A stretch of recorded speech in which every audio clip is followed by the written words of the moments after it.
Bismillahirrahmanirrahim. Assalamualaikum warahmatullahi wabarakatuh. Kembali lagi dengan saya Meisi Ningsi, mahasiswa program studi ilmu komputer Universitas 19 November Kolaka, kampus B, Buton Tengah. Oke, baik. Dalam video kali ini saya akan membahas mengenai langkah-langkah penginstalan aplikasi Proteus beserta library Proteus, serta penjelasan mengenai tampilan umum dan fitur-fitur pada software Proteus. Oke, baik, langsung saja di sini kita akan memulai penginstalannya.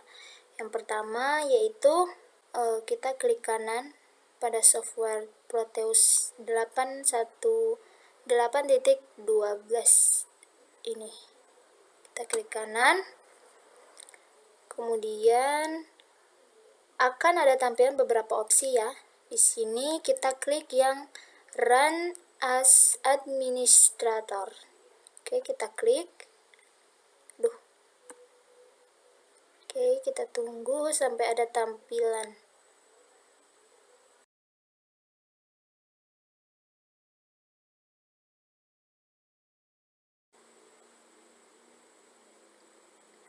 Lalu muncul tampilan di sini welcome to itu ya. Kita tekan next. Nah, untuk dapat melanjutkan instalasi, silakan teman-teman tekan yang ini, I have read and accept the license terms. Oke, kita klik. Nah, yaitu ada tanda centangnya. Kemudian klik lagi install.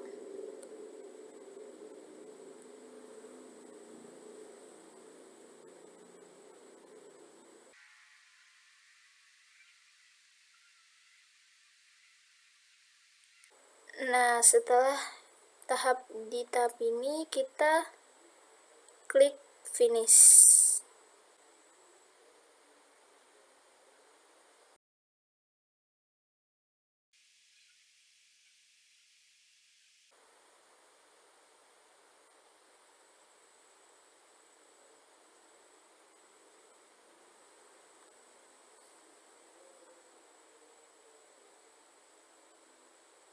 Nah, setelah seperti ini kita tekan yang finish.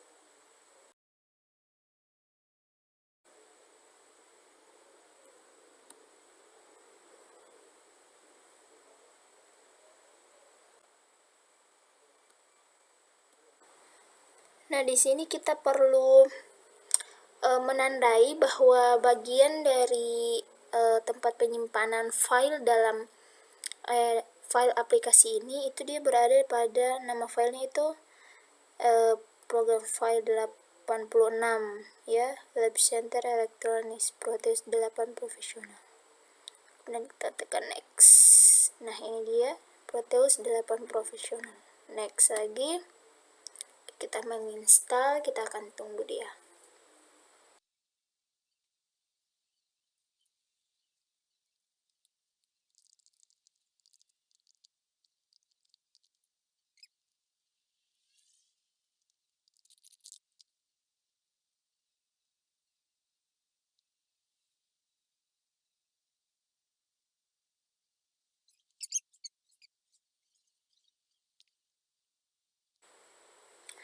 Oke, setelah selesai menginstal seperti ini, tampilan seperti ini, kita klik langsung saja finish. Nah, ini dia aplikasi yang telah kita install tadi. Nah, karena di sini terdapat dua file, yaitu yang pertama Proteus, aplikasi dari Proteus tadi. Nah, seperti yang saya bilang pada awalnya, di mana saya di sini akan memberitahukan juga langkah-langkah dari penginstalan dari aplikasinya beserta library Proteusnya. Nah, langsung saja kita klik. Nah, berikut ini merupakan file yang akan diimpor ke partisi tadi, partisi yang kita simpan namanya tadi program file 86 lab sensor yang sudah kita install tadi. Selanjutnya kita copy semua library yang ada di sini. Langsung Ctrl A. Kemudian kita klik copy.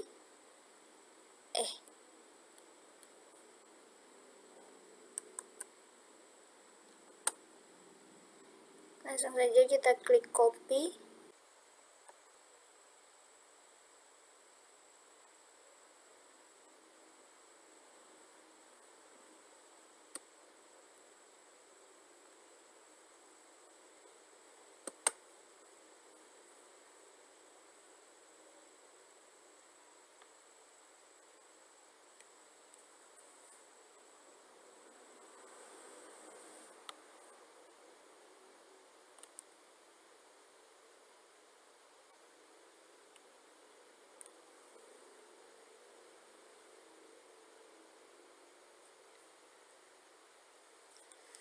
Nah, setelah kita hasil kopian tadi kita sudah paste ke dalam file ini, nah telah saya bisa katakan penginstalan dan import library Proteus ini telah selesai.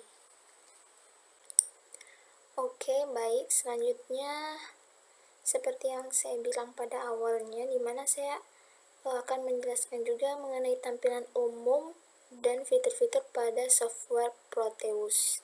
Nah, inilah dia tampilan awal ketika kita sudah membuka aplikasi yang telah kita install tadi, yaitu aplikasi Proteus. Nah, untuk membuka tampilannya, kita langsung saja tekan New Project.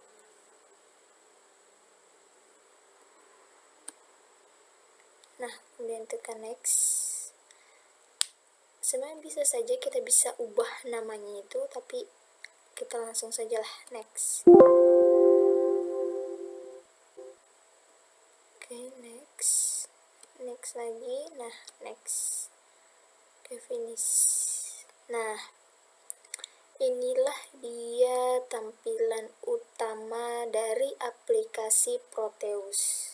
Nah, langsung saja di sini yang pertama yaitu ada menu bar. Menu bar itu yang mana ada tulisan file, edit, view, tool, design, grab, the book, the library, template, system, dan help. Nah, menu bar ini merupakan list menu yang dapat digunakan dalam perancangan atau pengolahan gambar rangkaian. Oke, selanjutnya yaitu ada yang namanya Open Save Data, di mana meliputi pertama new project atau new file, yaitu membuat file baru dengan area gambar baru. Kemudian ada namanya Open Project atau Open File, yaitu berfungsi sebagai membuka file yang pernah disimpan. Nah, selanjutnya ada Save Project, yaitu menyimpan file yang telah dibuat. Nah, kemudian selanjutnya itu ada namanya Toggle Grid, yaitu menampilkan bantuan titik-titik pada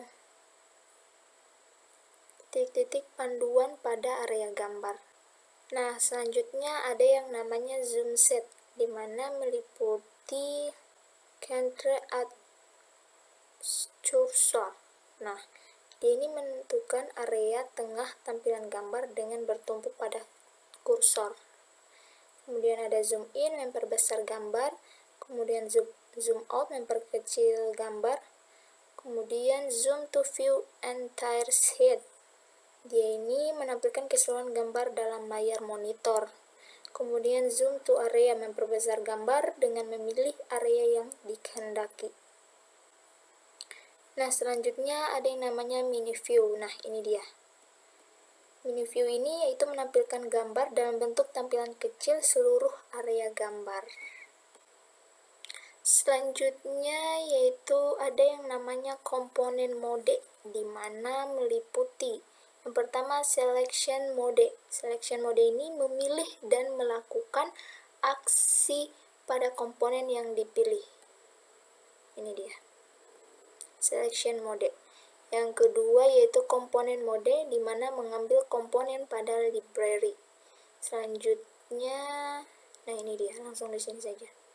Di mana terminal mode yaitu mengambil dan menggunakan terminal yang dibutuhkan dalam rangkaian VCC input output. Nah, selanjutnya ini generator mode, di mana memilih pembangkit pulsa yang akan digunakan.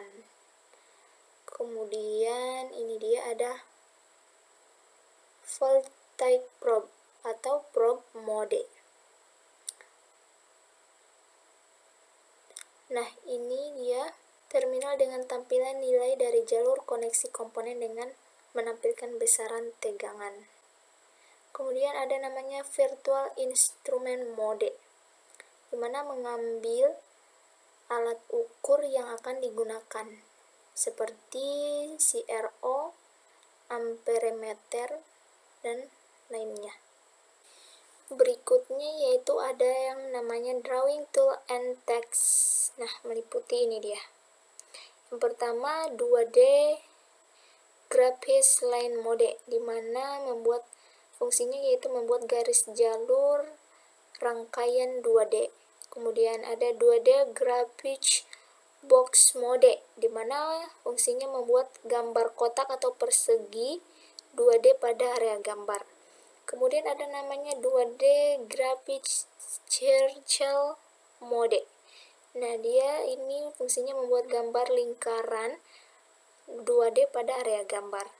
Kemudian ada namanya 2D graphics ARC mode. Nah, di mana dia fungsinya membuat gambar ARC atau garis lengkung 2D pada area gambar. Nah, ini dia ada simbol A gede ya, A kapital, atau 2D graphics text mode, di mana menampilkan tulisan teks 2D pada area gambar. Selanjutnya ada yang namanya rotate and mirror. Nah, ini dia. Nah, meliputi ini rotate clockwise. Nah, dia ini merupakan fungsinya merotasi objek searah jarum jam. Nah, searah jarum jam. Kemudian ada yang namanya rotate anti-clockwise. Nah, di sini dia berfungsi merotasi objek berlawanan dengan arah jarum jam. Kemudian nih dia ada X mirror atau mencerminkan objek ke arah X. Kemudian ini juga mirror ya, tapi dia ini mencerminkan objek ke arah Y. Nah, yang bagian terakhir yaitu ada yang namanya play and simulation operation. Pertama, di sini ada play. Play ini untuk menjalankan simulasi rangkaian yang telah dibuat. Kemudian ada step yaitu menjalankan simulasi secara tahap per tahap. Kemudian ada namanya pause. Nah, mungkin pada umumnya kita telah tahu ya, pause ini untuk memberhentikan simulasi rangkaian atau stop. Kemudian di sini ada tanda ini, yaitu menghentikan simulasi rangkaian. Nah, itulah dia bagian-bagian dari tampilan utama pada aplikasi Proteus. Baik, itulah dia pembahasan yang pertama yang mengenai langkah-langkah penginstalan aplikasi Proteus beserta library Proteusnya. Kemudian yang kedua yaitu penjelasan mengenai tampilan umum dan fitur-fitur pada software Proteus. Kurang dan lebihnya mohon dimaafkan. Saya akhiri, wabillahi taufiq wal hidayah. Wassalamualaikum warahmatullahi wabarakatuh.